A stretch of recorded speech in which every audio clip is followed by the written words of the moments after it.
Ingat-ingat rumus Nabi, kaya itu gampang. Ya, itu kalimat Nabi. Kaya itu mudah.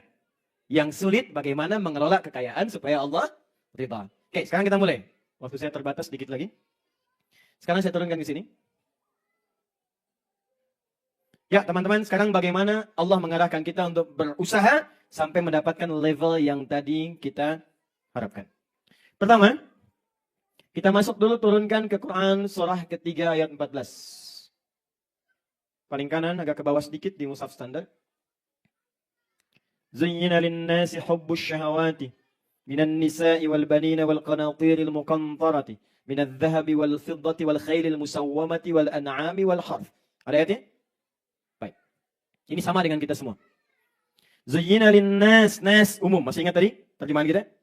Semua manusia, kata Allah, itu umumnya senang untuk mendapati bagian berikut. Dihiasi, senang perhiasan. Senang tampil menyenangkan.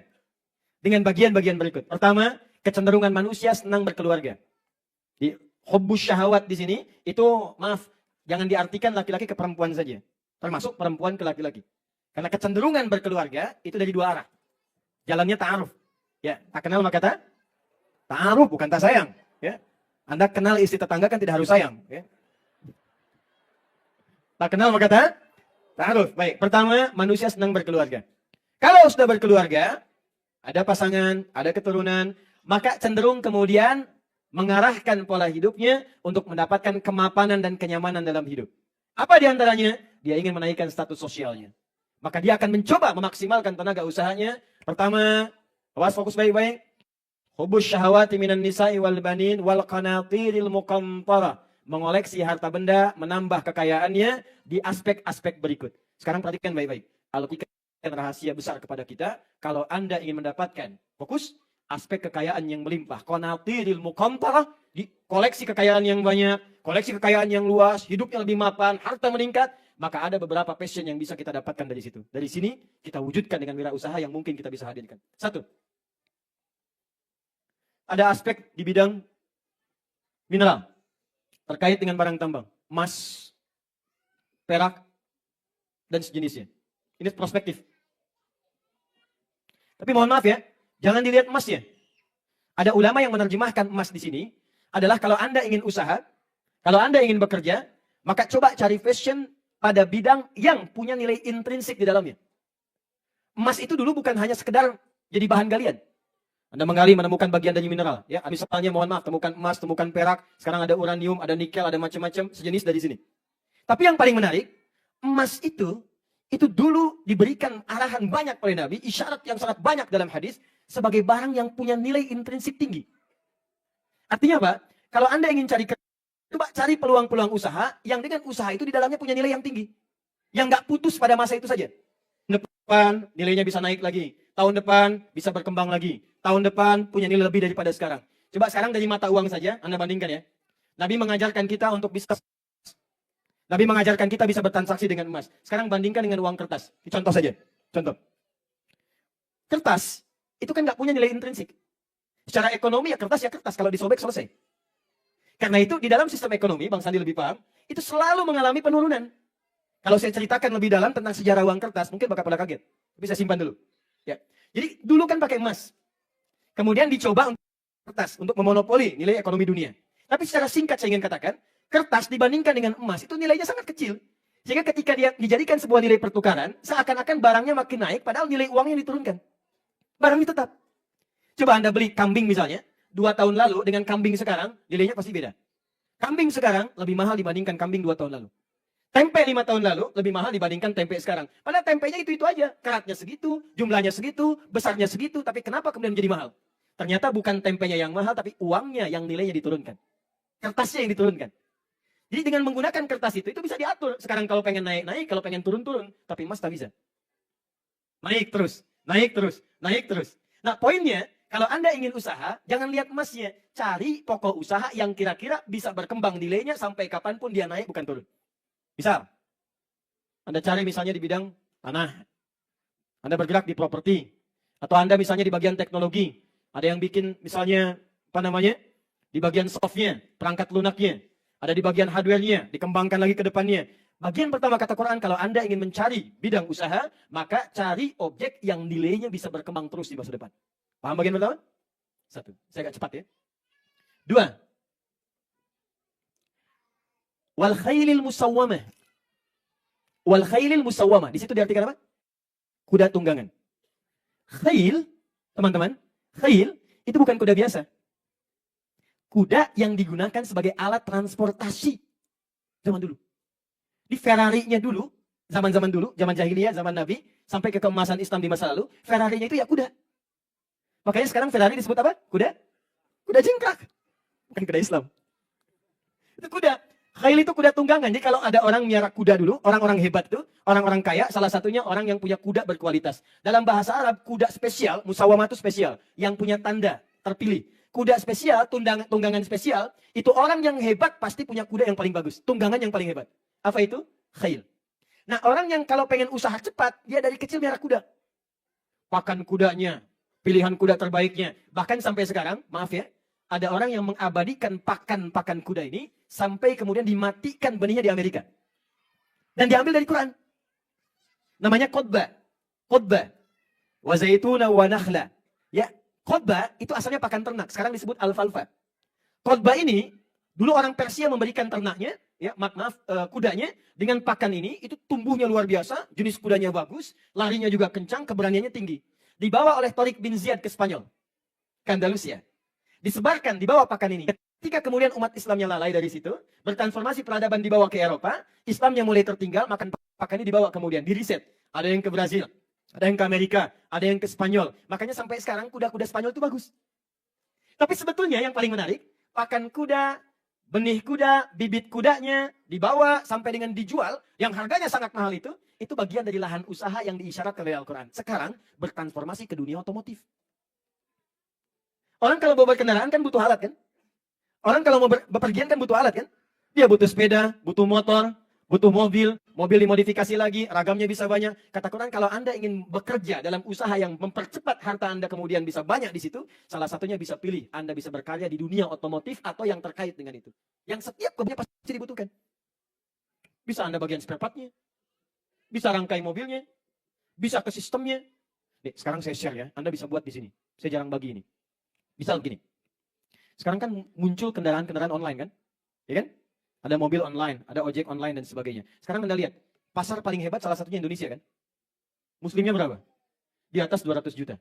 Kenapa Anda tidak membuat misalnya sistem yang online itu yang mengakomodir umumnya umat Islam di Indonesia? Bikin mobil online yang di dalamnya ada desain misalnya hafalan Quran. Ada belajar menunya sirah Nabi. Ada satu hadis Nabi. Begitu kemudian dipanggil, Anda datang ke situ, driver langsung mengatakan, silakan Bu, tujuan kemana? Di sini ada 1 jam, pilihan sambil menghafal Quran dengan metode at-taisir. Apakah Anda ingin melihat sirah Nabi tentang perjuangan ini? Apakah ingin belajar hadis Nabi? Sampai di tujuan. Belum ada yang membuat itu sampai saat ini.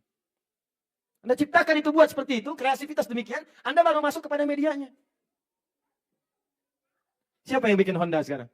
Siapa yang bikin Mitsubishi? Lihat kekayaan mereka. Karena mereka membaca visi. Dunia otomotif akan dibutuhkan. Saya buat yang ini. Bikin. Kalau Anda tak mampu bikin bagian perangkat kasarnya, setidaknya masuk kepada sistemnya. Bikin sesuatu yang menarik. Apalagi tipikal sebagian masyarakat itu kan punya kecenderungan cepat kaget, gampang kagum. Numpang kagum aja, habis itu hilang. Bikin mall baru, brum ke sana. Belanja enggak. Numpang kagum aja. Balik sini, 3 contoh ya. Ini cuma contoh. Kemudian, wal an'am, peternakan. Teman-teman sekalian, an'am itu yang dikonsumsi, hewan-hewan yang dikonsumsi, yang bisa diternakan. Makanya kerbau, sapi, kambing, itu masuk bagian hewan-hewan yang diternak.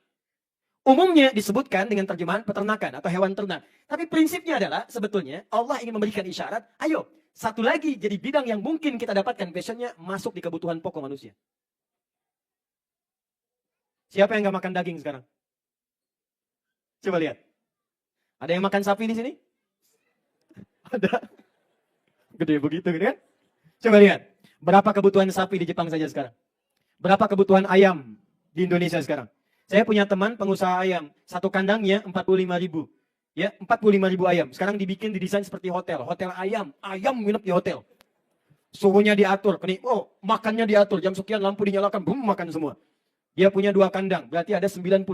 Itu baru kandang dia saja. Cuma 45 hari selesai. Bayangkan berapa kandang yang ada di Indonesia. Kebutuhannya luar biasa. Sehari itu berapa ayam dieksekusi? Berapa ayam? Belum bebek. Bebek selamat, bebek kurang selamat, bebek yang macam-macam. Coba lihat. Ayam, bebek, kambing berapa coba? Ada yang bikin sate kambing, kambing guling, kambing diendapin, kambing macam-macam. Belum ke sapi, belum hewan kurban tiap tahun ada. Itu peluang. Jadi Quran menawarkan kalau Anda pengen cepat mengoleksi kekayaan, salah satunya coba cari yang passionnya kira-kira objeknya kebutuhan banyak orang. Kreatif kita cari. Nanti saat saya masuk kepada ide dasarnya saya turunkan lagi. Pernah dengar nggak? Kenal Abdurrahman bin Auf? Nah, qadarullah, Abdurrahman bin Auf ini pernah kaya, jatuh fakir. Maka ketika datang ke Madinah disambut oleh orang paling kaya di Madinah yang sudah muslim. Dan dia tahu hukumnya, dia tahu passionnya. Ya, kebiasaan orang kaya itu kan punya kebiasaan yang beda dengan orang yang belum kaya. Ini levelnya level tinggi, turun ke bawah. Aku khawatir punya tekanan dalam hidupnya. Dia salah baca, dia lupa bahwa Abdurrahman bin Auf sudah mendapatkan training dari Nabi selama 12 tahun. Bahkan fase 13 tahun itu hijrah ke Madinah. 13 tahun training dari Nabi. Maka beliau tawarkan, akhil karim, lihat kalimatnya. Sami'atu annaka kunta ghaniyan. Aku dengar dulu engkau pernah jadi orang kaya. Kalau engkau ingin kaya lagi, khudh nisfa mali. Allah. Ambil setengah kekayaan saya. Aku dengar engkau ditinggalkan istrimu. Kalau ingin menikah lagi, pilih perempuan paling cantik di Madinah. Aku fasilitasi walaupun itu bagian dari kerabatku. Lihat nih jawabannya. Lihat jawabannya. Jazakallahu khairan. Semoga Allah berikan pahala kepada Anda. Arini ainal aswaq. Ini yang mau saya tanamkan di kesempatan kali ini. Semoga Allah berikan pahala kepada Anda atas kebaikan Anda tawaran ini. Orang paling kaya di Madinah nawarin setengah harta saya ambil. Kalau dia punya aset 10 triliun, 5 triliun ambil deh. Luar biasa. Tapi jawabannya apa? Semoga Allah berikan pahala kepada Anda. Perhatikan baik-baik. Arini ainal aswaq. Cukup tunjukkan padaku di mana pusat bisnisnya. Tunjukkan padaku di mana pasarnya. Tunjukkan padaku di mana objek niaganya. Di mana pusatnya. Karena ternyata sebelum berangkat ke Madinah dibekali oleh Nabi dengan pendidikan sholat. Nanti lain waktu kita bahas dengan lebih dalam. Ternyata sholat itu dari gerakan sampai bacaan. Itu ada maknanya teman-teman. Termasuk berdiri ini, tegak ini, kan diatur. Kenapa tegak begini? Kenapa kakinya lebarnya diatur? Tidak terlampau lebar, tidak terlampau sempit. Itu ada aturannya. Di antara kaitannya dengan pola hidup kita. Kalau Anda masih mampu menegakkan diri, jangan gantungkan hidup Anda pada orang lain. Ini yang diambil oleh Bung Karno dengan kalimat berdikari. Berdiri di atas kaki sendiri. Para ulama kita dulu dekat dengan para umarah. Ya. Hasan itu kan sering. Rahimahullah, surat menyurat dengan Bung Karno. Berikan gambaran. Pemimpin kita dulu sering. Sampai sekarang, Alhamdulillah. Beri masukan. Sampaikan. Tegakkan dirimu, jangan gantungkan hidup pada orang lain. Apa yang? Maka dipakailah kemudian ajaran-ajaran Nabi dengan bakat passion management yang beliau tahu. Dibidik oleh beliau, satu di antara turunan ini, beliau masuk pada yang ketiga. Orang Madinah kebutuhan kambingnya banyak. Maka di situ jadi penyalur. 3 bulan pertama. Jadi penyalur kambing, ambil dulu dari pusatnya, salurkan, dapat bagian bonus tambahan dari situ, modalnya dikumpulkan, beli kambing lagi. Kambing kan cepat beranaknya. Beli kambing 2, sudah beranak. Ya, dipakai lagi itu sambil nyalurkan, dia naik. Tuh, saking dahsyatnya, bayi kaget. Jadi sambil nyalurkan, yang ini tumbuh. Apa yang terjadi teman-teman sekalian? Cuman setahun dengan bakatnya ini dan dikembangkan kepada unit bisnis yang lain. Di ketika maju di sini, pelajari passion yang lain, dia kembangkan yang lain. Setahun jadi orang paling kaya di Madinah. Yang kapaknya tadi sudah terbuat dari emas. Satu kali Madinah goncang. Dok, dik, duk. Ada apa ini semua keluar?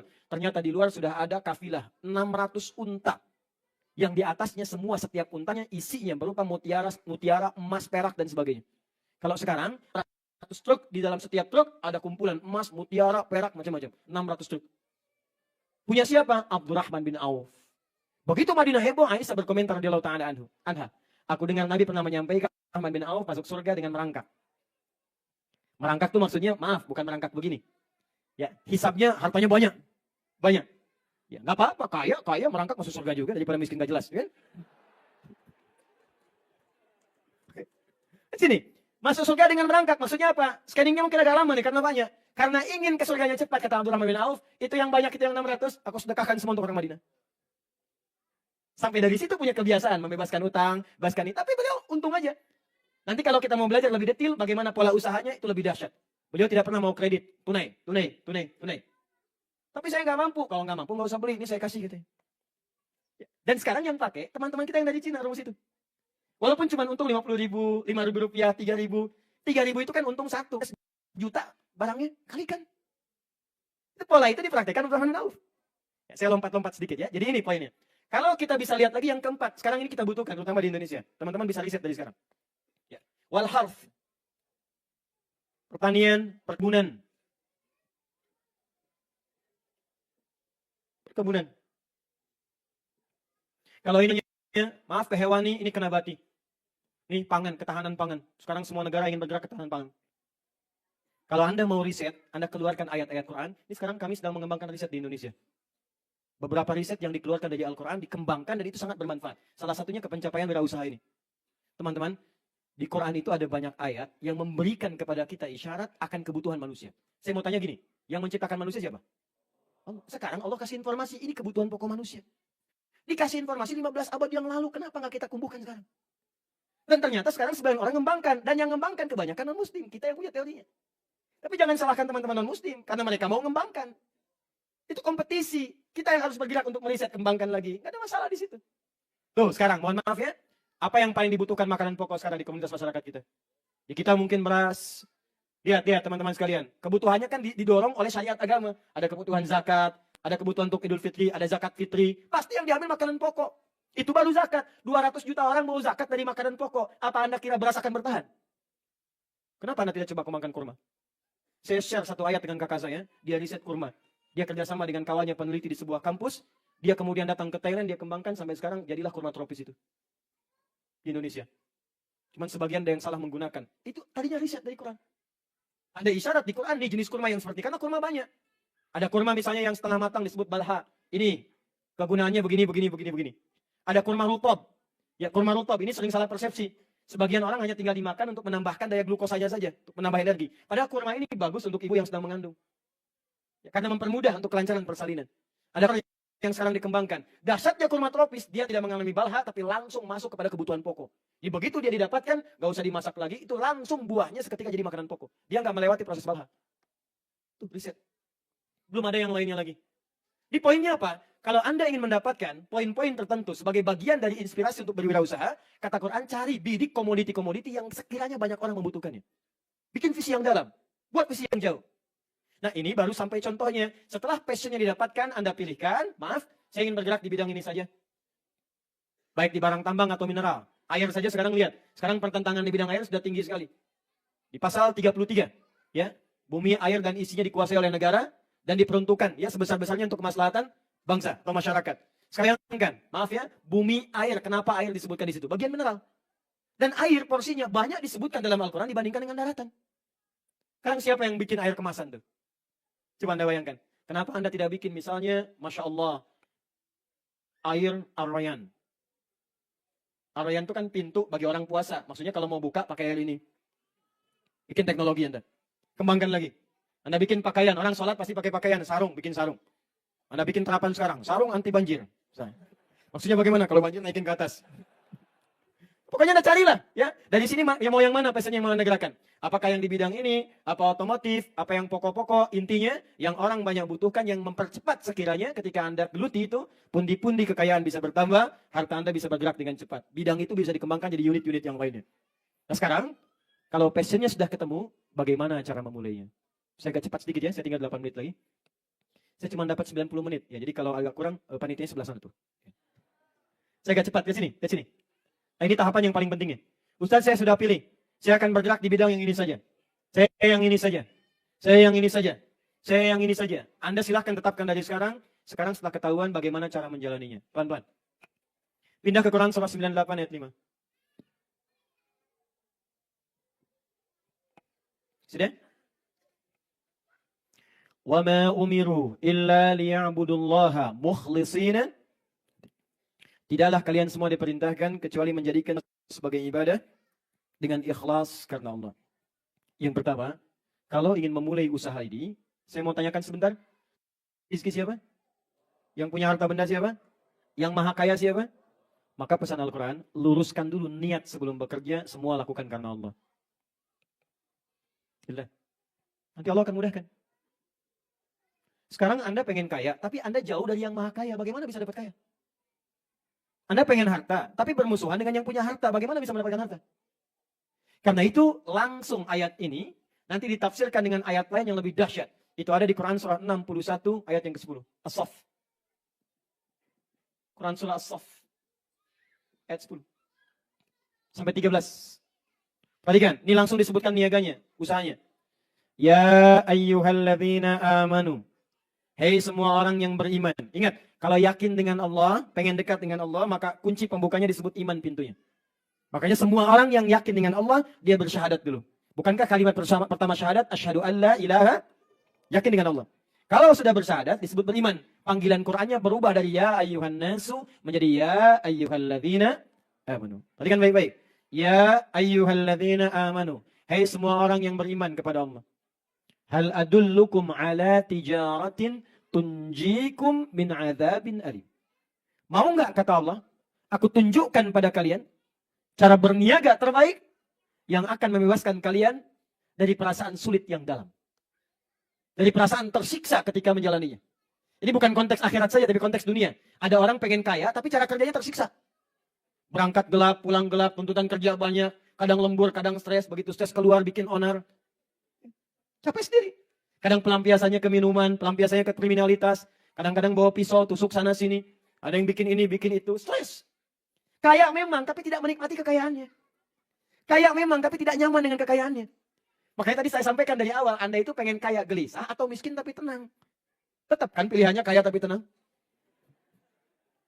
Jadi kata Allah, nih kalau Anda ingin kaya dan tenang, Anda ingin kaya tak tersiksa dalam pekerjaan, aku tunjukkan jalan pertamanya untuk mendapatkan itu semua. Tijarah itu bisnis. Usaha. Apa jalannya? Teruskan ayat 11-nya.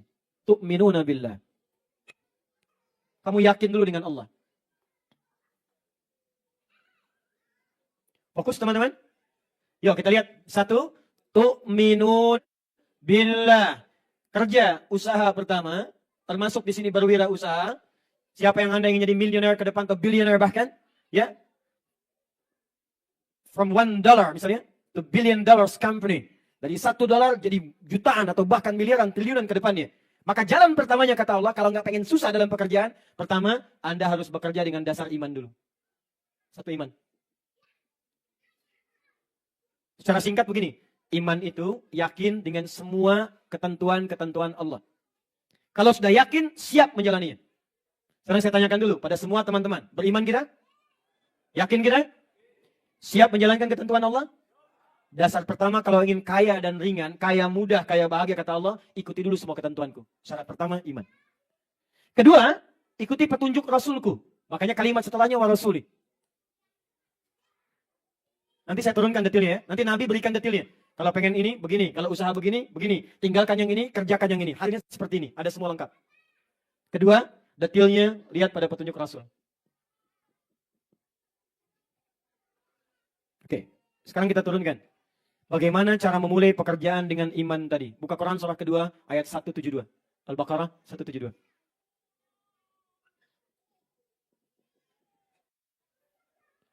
Teman-teman masih ingat tadi? Waktu saya jelaskan yang pertama, rizki ditetapkan. Langit diturunkan kemana? Cara meraihnya dengan apa? Usaha kerja kan? Al-Baqarah 168 tadi panggilannya An-Nas atau Amanu. Nas kan? Ya ayuhan nasu. Sekarang kita ingin naik, pindah levelnya. Dari manusia biasa kepada orang beriman. Maka ayat ini dirubah oleh Allah, kalimatnya pembukanya dari nas menjadi ya ayyuhalladzina amanu. Karena kita sudah komitmen bekerja dengan dasar iman. Buka Quran surah Al-Baqarah ayat 172. Ya ayyuhalladzina amanu. Hei semua orang sekarang yang sudah beriman. Yakin dengan semua ketentuan yang akan aku berikan kata Allah. Kulu. Walaupun sudah beriman, tetap mesti kerja. Usaha. Nah, sekarang perhatikan baik-baik. Di sini rahasianya. Ini tidak banyak orang mengetahuinya. Kulu min tayyibati ma razaqnakum. Bandingkan dengan Al-Baqarah 168. Di 168, kulu mimma fil ardi halalam tayyiban. Kalau belum terbayang, saya tuliskan sekarang, Anda lihat rahasia besarnya. Tapi ingat ya, maaf ya, iman ya, bukan akal. Iman tuh yakin dulu, hikmah datang. Kalau akal nanti ditanya dulu, kalau belum rasional, belum logis, nggak mau diikutin. Ingat, kita ini terbatas. Semua tubuh manusia terbatas. Pandangan Anda terbatas. Yang dekat terlihat, jauh kecil tak terlihat. Pendengaran terbatas, sekian hertz tak terdengar oleh kita. Awas hati-hati. Jadi kalau mata Anda terbatas, telinga Anda terbatas, kenapa akal Anda nggak mau terbatas? Semua yang melekat pada kita pasti terbatas. Karena itu, kalau ada yang belum bisa ditangkap oleh akal, kita tangkap dengan iman, maka hikmah akan datang. Sekarang perhatikan perbandingannya. Saya tuliskan di sini. Satu, yang ayat 168. Ya ayyuhan nas. Ini 172, imannya dipakai. Ya ayyuhalladzina amanu. Perhatikan, yang ini nas, ini amanu. Dan amanunya dibuka dengan alladzina. Disebutkan 1080 kali dalam Al-Quran yang mencakup semua tanpa kecuali. Artinya, ini berlaku bagi laki-laki, perempuan, tua, muda, besar, kecil, tanpa batas. Maaf, semua yang ingin mendapatkan passion ini, kata Allah, saya buka seluas-luasnya. Laki-laki pengen kaya, perempuan pengen kaya, pengen dapat lebih daripada itu, saya berikan kesempatannya. Ini, kulu mimma fil ardi. Kemudian ada rumus, halalan thayyiban. Perhatikan sini dengan detail, dengan jeli. Yang ini, kulu. Ininya dibuang. Mimma fil ardinya tidak ada. Diganti dengan min thayyibati. Halalnya dibuang. Diganti dengan ma razaqnakum. Allahu Akbar. Lihat sini. Ketika Anda mencari dengan iman, yakin karena Allah, maka kalimat pertama mimma fil ardinya dibuang. Untuk manusia pada umumnya, silahkan berkelana ke bumi.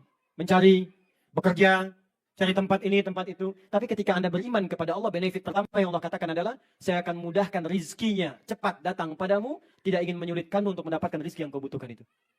Di iman itu, apa manfaatnya? Manfaat yang pertama, karena kita dekat dengan Allah, akses ke rizkinya akan dibuka oleh Allah. Anda dekat dengan pimpinan, akses pekerjaan dibuka. Anda dekat dengan Allah, apa yang tidak mudah bagi Allah? Cuman sekarang kalau Anda berkata, Ustaz saya sudah beriman, kenapa sulit mendapatkan itu? Barangkali cara beriman Anda yang belum tepat. Itu yang harus diperbaiki. Nah, jadi syarat pertama kata Allah, ketika Anda benar imannya, maka pertama Allah akan berikan kemudahan, ma razaqnakum. Kami yang akan dekatkan rezekinya kepadamu, bukan engkau yang sulit untuk mendapatinya. Kadang-kadang tiba-tiba ide muncul. Kadang-kadang investor datang dari sisi yang tidak diduga. Kadang-kadang kreatif itu muncul dari teman yang datang menawarkan pada Anda. Siapa yang gerakan semua itu? Ini Bang Sandi yang punya banyak pengalaman tentang itu. Dari mulai berjuang sampai dengan sekarang didapatkan. Coba Anda bayangkan, Abdurrahman bin Auf, itu kan modalnya pakaian tadi. Tapi karena aksesnya dekat dengan Allah, cuma 3 bulan, dia orang paling kaya nomor 3. Setahun paling kaya nomor 1. Nih.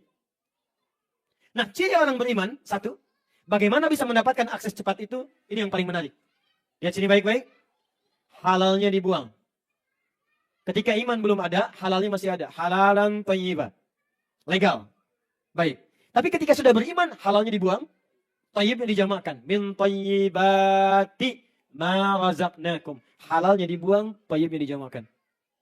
Kenapa halalnya dibuang? Karena orang beriman itu sudah pasti imannya membimbing dia untuk mencari yang halal dalam kehidupan. Jadi kalau ada orang beriman, Anda beriman, cari wirausaha apapun. Maaf ya, maaf sekali. Kalau Anda berwirausaha apapun, dan Anda merasa, tapi iman Anda tidak mendorong Anda untuk mencari yang halal, masih terlibat pada yang haram, bekerja pada yang tidak dibenarkan, maka sebanyak apapun harta Anda kumpulkan, maka hakikatnya itu hanya fata morgana saja. Demi Allah saya katakan, sekaya-kayanya Anda tetap tidak akan memberikan ketenangan pada jiwa Anda. Itu kecil di mata Allah. Nah yang paling menarik, ketika Anda bekerja dengan cara orientasinya ini halal, ini yang dibenarkan, ini yang nggak boleh. Maka kata Allah, walaupun pertama kali Anda melangkah, sedikit Anda dapatkan, tapi berkahnya saya gandakan. Keberkahan itu yang disebut dengan thayyibat, yang dijamakkan. Apa itu berkah? Ini yang paling penting. Ini modal utama untuk kerja itu, bukan kuantitas modalnya. Tapi di sini keberkahannya. Kalau berkah ini sudah dapat, teman-teman, meningkat dengan banyak, maka yang lain akan mengikuti. Anda tinggal tunggu waktu saja. Apa itu berkah? Ziyadatul khair. Ini poin ini. Bertambah semua nilai-nilai kebaikan yang ada di sekitaran kita. Jadi kalau Anda mencari dengan cara yang benar, kata Allah, saya tambahkan yang baik-baik. Dan itu di ilmu ekonomi bisa jadi aktifah. Lihat ya, Allah kirimkan orang baik. Pekerja yang jujur, karyawan yang disiplin. Itu kan aktifah. Teman yang bisa sinergi. Anda keuntungan banyak, tapi dapat teman pengkhianat. Hancur pekerjaan Anda. Mudah bagi Allah. Yang kedua, berkah itu bisa berarti sesuatu yang bermanfaat. Di awal pertama Anda bekerja, yang diberikan bukan harta dulu. Yang diberikan asas manfaat dulu, butuh. Jadi modal Anda itu terkeluarkan atau disalurkan sesuai dengan aspek kebutuhan. Dapat harta sedikit, haus. Kalau haus itu butuh apa? Minum. Halal mendorong Anda, yang penting dapat minuman. Tapi kalau halalnya hilang, nafsunya tinggi, minuman pun seleranya bisa banyak. Gak mau, saya pengen buah naga. Naganya khusus dari Cina. Gak mau, saya pengen ini. Gak mau pakaiannya pengen yang begini. Itu yang bikin sulit dalam kehidupan. Makanya orang-orang hebat itu walaupun modalnya sedikit, tapi karena berkahnya banyak, maka yang didapatkan peningkatannya cukup tinggi. Naik, naik, naik, naik, naik. Awal-awal modal sedikit, waktu tak lama, baru harta kemudian datang. Ya, dengan apa yang tidak digambarkan sebelumnya. Terakhir, sebagai penutup. Apa yang diharamkan oleh Allah, ini yang kita jaga. Kalau, maaf ya, kalau aplikasi, ini Bang Sandi ilmunya lebih daripada saya. Tapi kalau tatanan teoritis, dasarnya, ini yang harus saya tanamkan. Jangan sampai gini, pohonnya tinggi, tapi akarnya nggak kuat. Sehingga ketika diterpa angin yang kencang, goyahnya langsung dahsyat. Ya, satu, baik. Saya tinggal 2 ayat lagi. Baik, 1 ayat, 1 hadis. Saya kembali ke hadis dulu, turunkan. Apa saja yang dihalalkan oleh agama, dan diharamkan saat mulai akan berusaha. 1. Hadis Nabi SAW, kalau Anda seperti ini, bisnisnya diberkahi. Itu ada di Al-Bukhari, nomor hadis 20.076. Riwayat Jabir bin Abdullah. Al-Bukhari, nomor hadis 20.076, riwayat sahabat Jabir bin Abdullah. Rahimallahu rajulan samhan idza ba'a wa idza ishtara wa idza iqtada. Allah akan merahmati, memberkahi seorang pengusaha, seorang wirausahawan, seorang pebisnis, seorang pedagang. Samhan idza ba'a wa idza ishtara wa idza iqtada. Yaitu orang yang menjalani proses niaganya sesuai dengan ketentuan Allah, memudahkan bagi manusia saat dia membeli, saat dia menjual, dan saat dia menagih utang yang dia pinjamkan kepada orang-orang sekitarnya. Seperti apa orang-orang ini? 1. Menjauhi khida'un. Semua unsur penipuan. Jauhi yang menipu. Termasuk, maaf, sekarang dilebarkan oleh para ulama, termasuk, maaf sekali, mungkin ini kurang menyenangkan. Maaf ya. Mengikuti lelang atau tender-tender dengan sifat-sifat yang menipu. Menawar dengan harga tertentu padahal nggak beli. Hanya untuk menaikkan harga saja supaya orang beli lebih tinggi. Manipulatif. Ya, saya beli sekian, ayo siapa lagi? Sekian, saya sejuta yen, saya 2 juta yen, saya sekian yen. Padahal cuma orang-orang yang dipasang saja. Supaya yang lainnya menaikkan harganya, menaikkan tawarannya. Maka ini masuk dalam kategori khida. Bisa masuk ke online, awas hati-hati. Online berubah dari khida menjadi gharar. Misal, masang barang, fotonya bagus, kualitasnya kayaknya bagus, tiba-tiba speknya datang tidak seperti apa yang diharapkan. 3, riba. Ini banyak sekarang. Ayo pelan-pelan berpindah. Ini sudah janji Allah. Quran surah kedua ayat 275. Wa ahallallahu al-bai'a wa harrama riba. Kalau Anda ingin jual beli, ingin wirausaha, Allah akan kasih bimbingan. Tapi kalau Anda berbuat riba, kata Allah, Allah akan hancurkan itu. Baik itu sekarang atau nanti saat Anda kembali kepada Allah Subhanahu wa taala. Pindah. Pelan-pelan. Ya, jadikan jembatan. 3, yang terakhir, ini riba babnya luas ya. Ada detailnya. Jadi Anda jangan juga, maaf, terlalu ekstrim mengambil langkahnya, hati-hati. Ini ada turunan-turunannya. Nanti ada terkait dengan permodalan, ada terkait dengan barangnya, ada dengan transaksinya. Jangan disimpulkan cepat karena nanti ada turunan-turunannya. Saya hanya sampaikan umumnya dulu. Yang terakhir, yang keempat, awas. 1 khida tadi, yang kedua gharar, yang ketiga riba, yang keempat, maaf, jual beli barang-barang atau objek yang langsung diharamkan oleh Allah dan Rasulnya. Komoditi haram. Maaf ya, maaf. Semua benda yang diharamkan. Misal ada binatang, apa binatang yang diharamkan? Nah, misal Anda jualan itu misalnya. Ya, itu lebih baik ditinggalkan. Pindah kepada yang lain. Ada bab yang membolehkan. Ada bab. Misal, Anda sedang tidak ada pekerjaan lain, yang ada cuma jualan itu, tapi itu pun di tempat orang yang makan daging itu. Bukan umum yang ada muslimnya.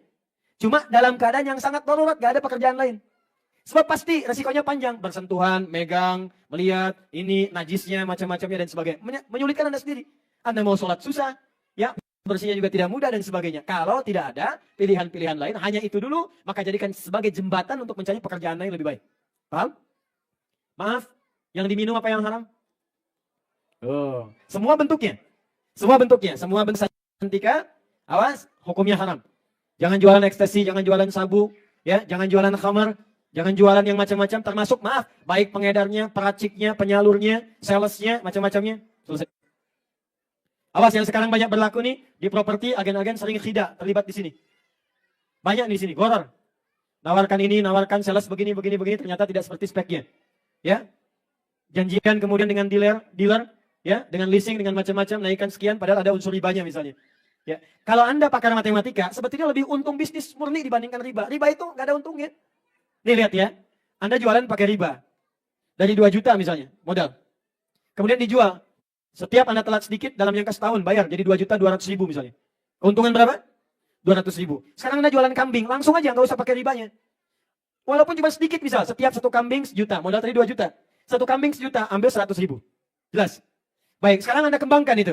Berikan dari situ 1 juta. Kemudian jual yang kedua, dapat berapa? 2 juta. Untung berapa? 100. 2 juta berapa? 2.200.000. Itu 1 kambing. Kalau Anda punya banyak kambing dalam waktu yang sama. Misal, Anda punya 20 juta. Kalikan lagi 200.000. Dapat berapa? Belum kalau berkembang lagi. Kalau saya detilkan lagi, nanti saya jabarkan persamaan matematikanya. Riba sekian, untung sekian. Demi Allah saya katakan, perbandingannya jauh sekali. Ini orang yang bergerak di riba itu seperti orang bodoh. Saya katakan orang bodoh. Kenapa? Karena menyulitkan diri sendiri, merugikan konsumen, memunculkan perselisihan, munculkan madarat, bisa jadi ada tindakan-tindakan kriminal, dan pada akhirnya tidak pernah ada kekayaan yang abadi. Selesai. Saya tutup terakhir. Quran surah 3 ayat 142. Ini penutupnya dan saya selesai di sini. Paling kiri sebelah atas. Quran surah 3 ayat 142. Setelah ini saya berikan amalan-amalan. Doanya, sholatnya baca apa dan sebagainya. Ya. Am hasibtum an tadkhulul jannata. Fokus teman-teman. Ini saya tegaskan sekali lagi ya. Di bab-bab tertentu saya belum berikan detailnya. Kalau Anda ingin mengaji detail, saya masih ada sampai hari Senin. Nanti bisa diturunkan babnya. Saya baru berikan umum karena kita konteksnya sekarang sebentar ya. Am hasibtum an tadkhulul jannah. Apa Anda duga begitu mudah mendapatkan jannah? Apa artinya jannah? Oh, ini persoalan kita. Itu tidak selalu diartikan dengan surga. Jannah itu punya dua arti dalam Al-Quran. Arti dasarnya itu sukses, kesuksesan yang belum diraih, yang belum tampak. Kenapa surga disebut dengan jannah? Karena itu puncak kesuksesan kita yang belum kita raih, belum tampak sekarang. Orang Arab dulu, kalau mereka disebut kaya, melimpah hartanya, sukses, maka mereka punya kebun-kebun yang tidak dimiliki oleh orang lain. Orang lain gersang. Dia punya unta merah, unta hitam itu biasa. Tapi yang punya kebun dengan oase yang sangat indah, punya anggur-anggur, punya macam-macam, itu nggak semua orang punya. Dan itu disebut jannah oleh orang Arab. Makanya jannah itu sering diartikan juga dengan kebun-kebun yang luas. Ya, secara tidak langsung, persamaan sekarang, jannah itu artinya kekayaan yang tidak dimiliki oleh umumnya orang. Kalau kita tarik ke dalam konteks usaha kita, maka ayat ini diartikan begini. Saya pernah datang ke satu perusahaan, ajarkan ayat ini, diterapkan, bahkan direksinya pada salah satunya non-muslim. Saya datang dalam keadaan yang mungkin agak kolaps tuh, udah mau turun. Semua nggak semangat. Saya terangkan isi ayat ini, Anda kerjakan, saya bilang, begitu dikerjakan, setahun kemudian saya diundang. Cuman untuk melihat Ustadz, kalau jamnya menunjuk kepada jam 2, artinya dalam sejam 2 miliar dapatnya. Am hasibtum an tadkhulul jannata. Apa Anda duga begitu mudah meraih kesuksesan? Bahkan untuk mendapatkan surga yang Anda mimpikan. Walamma ya'lamillahu alladhina jahadu minkum wa ya'lamus sabirin. Sementara Allah belum menguji sejauh mana kadar jahadu minkum. Satu, aspek pertama kata Allah, kadar keseriusan Anda dalam mewujudkan itu. Keseriusan di sini disebut dengan kalimat jahadu. Jadi kalau Anda ingin kaya, ingin berhasil wirausahanya, maka pertama kata Al-Quran Anda mesti serius mengeksekusi ini semua. Kalau main-main mendingan gak usah. Jangan setengah-setengah. Jangan coba-coba. Jangan gimana nanti bagaimana. Kalau Anda bersiap mendapatkan itu semua, Anda mau jadi apapun silakan. Wirausahawan, pebisnis, diplomat, birokrat silakan. Tapi kalau Anda ingin sukses, kata Allah, pertama Anda mesti serius, sungguh-sungguh. Kalau Anda kuliah yang serius. Duduk paling depan, selesaikan persoalan, bikin riset, jangan setengah-setengah, nanggung kalau begitu. Nah keseriusan ini menggunakan kalimat jahadu, asalnya dari kata juhdun. Juhdu, kesungguhan, keseriusan, dibagi 3 turunan lagi. Pertama, kesungguhan merencanakan, disebut dengan ijtihad. Maka mulai sekarang bikin mapping, planningnya apa? Sukses mau tahun berapa? Turunkan ke kita sekarang. Bikin rencana, mau di bidang apa? Rencananya bagaimana? Tahun berapa? Modalnya dari mana? Investornya siapa? Ya, siapa orang yang bagian kreasinya? Inovasinya seperti apa? Turunkan. Kalau Anda masih kuliah di kampus, bahkan turunkan cita-cita dari atas sampai ke materi kuliah yang sedang Anda kerjakan sekarang. Jangan sampai Anda pilih misalnya jurusan yang memang gak ada hubungan dengan masa depan Anda. Yang penting asal kuliah, di Quran gak ada begitu. Anda kuliah mau kemana? Saya ini mau sekarang jadi begini dai, saya turunkan dari sejak selesai SD. Ke depan saya mau jadi ulama, ahli Quran begini. Maka semua diarahkan. Sekolahnya ke sini, SMP ke sini, SMA ke sini. Ya kemudian kampusnya begini, sampai pulang lagi. Nah Anda sekarang mau bikin passionnya apa di masa depan? Di bidang apa? Otomotif, sekarang Anda kuliah, ya sampai waktunya tinggal 17.20, 3 menit lagi, ya bikin pemetaannya. Ya, mohon izin dari sekarang. Kedua, kalau sudah ada rencana, ada konsepnya, mappingnya jelas, schedule-nya jelas dan sebagainya, maka muncul yang kedua, saya agak cepat, namanya jihad. Kesungguhan mengeksekusi dengan tindakan. Jangan banyak jadi konseptor, eksekusi itu semua. Anda mau begini, kerjakan. Anda mau begini, kerjakan. Yang terakhir, yang ketiga, maaf, kesungguhan mengatasi gejolak dalam jiwa, disebut mujahadah. Kadang-kadang lagi serius, ada tantangan malas, ya, ada pesimis, perangi itu semua. Kalau Allah sudah jamin pasti dimudahkan. Yang ketiga disebut mujahadah. Terakhir, lakukan ini dengan sabar. Wa ya'lamas sabirin. Allah hanya memberikan Gambaran kesuksesan bagi orang-orang sabar. Thomas Alva Edison berapa kali membuat percobaan? Lebih daripada 1000 kali. Yang sekarang membuat fried chicken berapa kali membuat percobaan? Ketok setiap pintu. Anda punya ayatnya. Kenapa baru 2-3 kali gagal kemudian Anda kemudian pesimis dari situ? Kembangkan diri kita, jadi orang hebat, sabar, dan mulai sekarang passionnya lakukan. Mulai dari mana? Jamaah. Saya tutup. Jamaah itu bukan cuma kumpul. Kenapa ada sholat jamaah, sholat Jumat? Jamaah itu duduk, kenali dengan siapa Anda duduk, kemudian saling mengisi di balik semua bakat yang Anda miliki dengan setiap yang Anda kenali itu. Karena itu tidak ada orang sholat di dekat Masjid Nabi, kecuali maaf, yang sakit bertemu dokter, selesai sakitnya. Yang tidak punya pekerjaan, ketemu dengan orang punya pekerjaan. Itu yang kita kembangkan. Ke masjid, temui, kenali. Anda di Jepang, nggak semua orang bisa ke Jepang. Cari apa yang bisa bermanfaat untuk Anda. Passionnya dapatkan, jadi pakar di bidang, dan pulang ke negeri kita, bangun. Jadi kan makmurkan negeri kita, sumber daya banyak. Pulang lagi ke tanah air. Bangun negeri kita. Sabang sampai dengan Merauke. Luas. 13.677 pulau. Nggak semua orang dapat. Saya ke Abu Dhabi untuk dapat satu pulau triliunan rupiah. Kita punya 13.677. Itu belum termasuk Pulau Gebang, Pulau Gadung, pulau-pulau yang lain. Ya. Jadi ayo, mudah-mudahan Allah berikan keberkahan untuk kita. Saya sampai di sini. Ya.